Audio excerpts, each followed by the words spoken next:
Hey beauties, welcome back to my channel. Today I'm going to be talking about a brand new palette from Kat Von D. This is the Metal Crush Highlighter palette.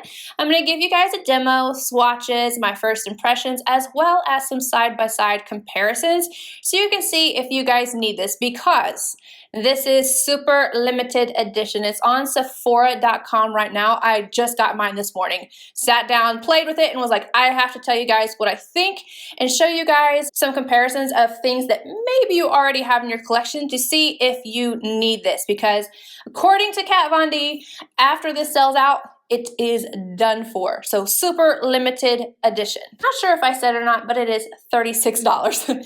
Let's go ahead and show you guys the packaging and then I will talk a little bit about it. But this is the outside box. It kind of has like that holographic glitter. Oh, it's so pretty. She never fails with the packaging. Ever. She always brings us the goods. So it says Metal Crush across the front, and then it's got the shade names on the back. And I've already got the palette out for you guys, and it looks identical. So this is embossed across here. Cardboard packaging. It has a nice magnetic closure, like it's not too flimsy.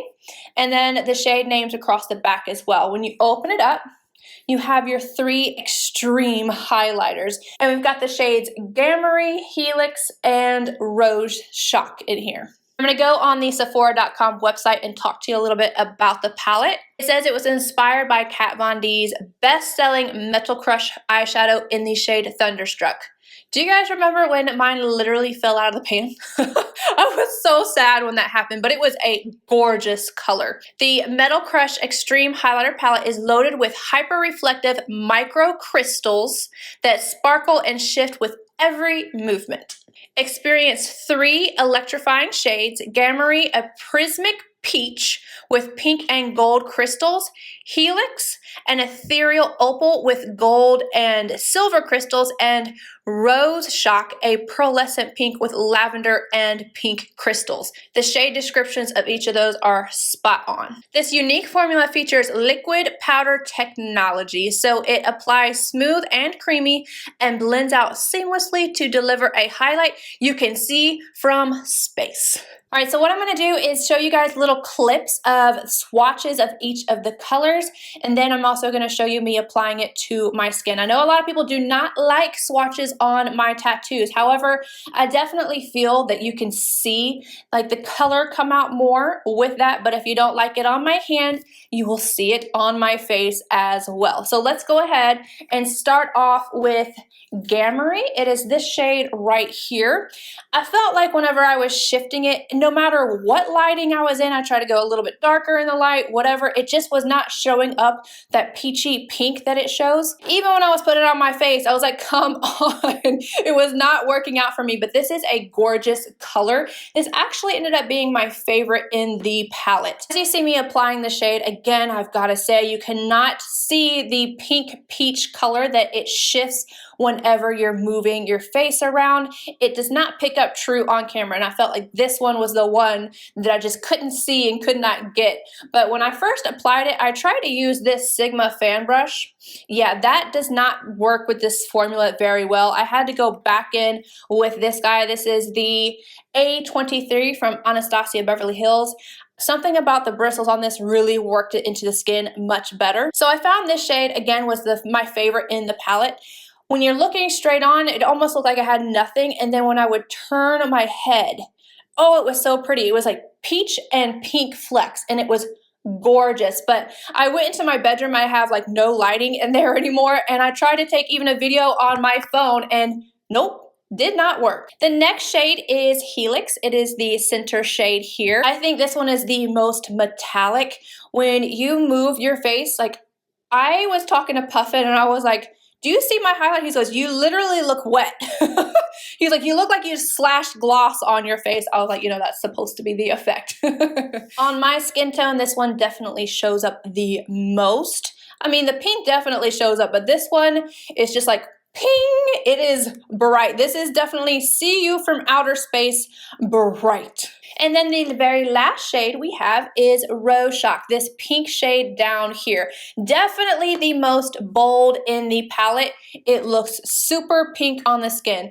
It applied well. I felt like this was probably the easiest one to get to melt into my skin. I'm not sure why, but it's definitely pink on my skin. Not my favorite on me.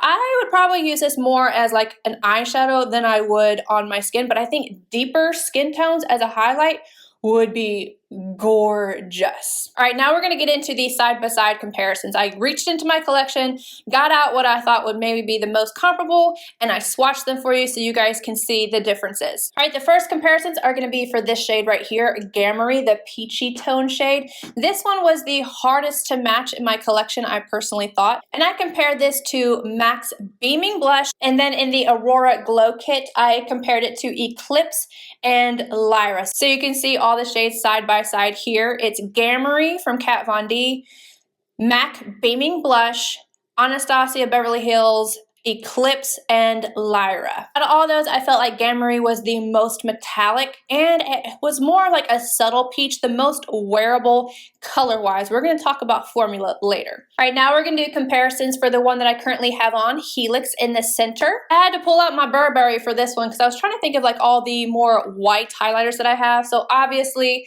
the Burberry #1 white. I again compared it to Luna in the Aurora kit, and then I also went in with the Nicole Guerrero.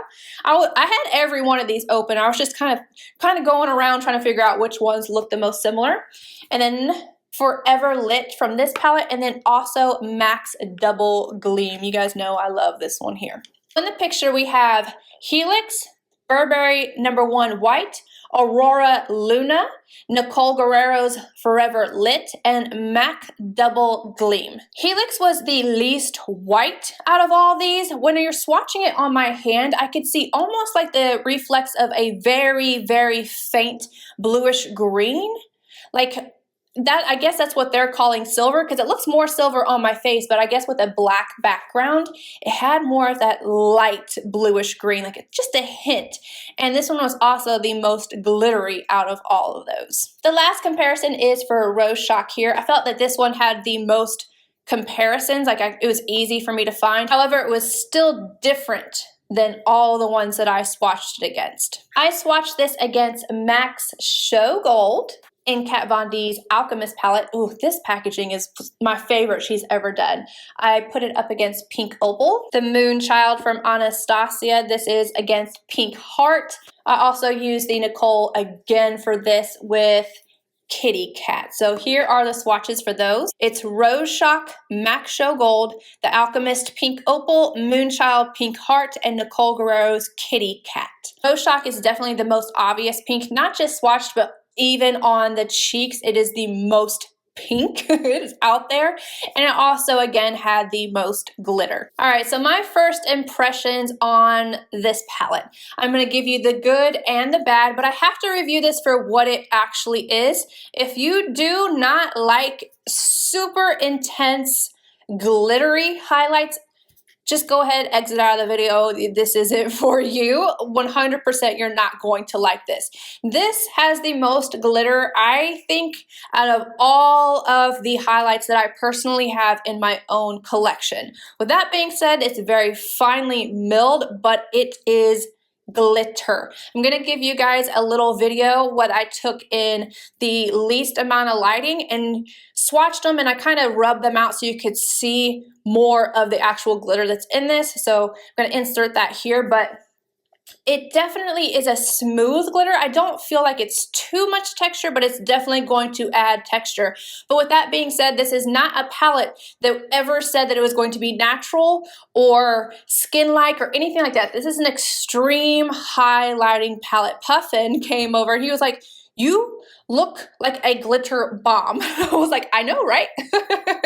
I was supposed to have PT today, but I've had a fever, and I was joking with him like, I am so glad I'm not going, because they would be looking at me like, Mel, what's on your face? In the video, I think it looks gorgeous. Outside, it's not okay outside. Not for me. If you are extreme and you are like down for that kind of thing, you will love this, but for me, outside, If I put this on, it's gonna be at nighttime party or on my eyes. but I do think the quality is really nice. The packaging is nice. I think the price is on par with everything else that she has sold. So I do think this is a very good quality. Just be aware of the glitter and the amount of shine that you are going to get with this, because it's there. But let me know if you guys are picking this up or if you've already gotten it, what your thoughts are. And I'll see you guys in my next video. Bye, guys.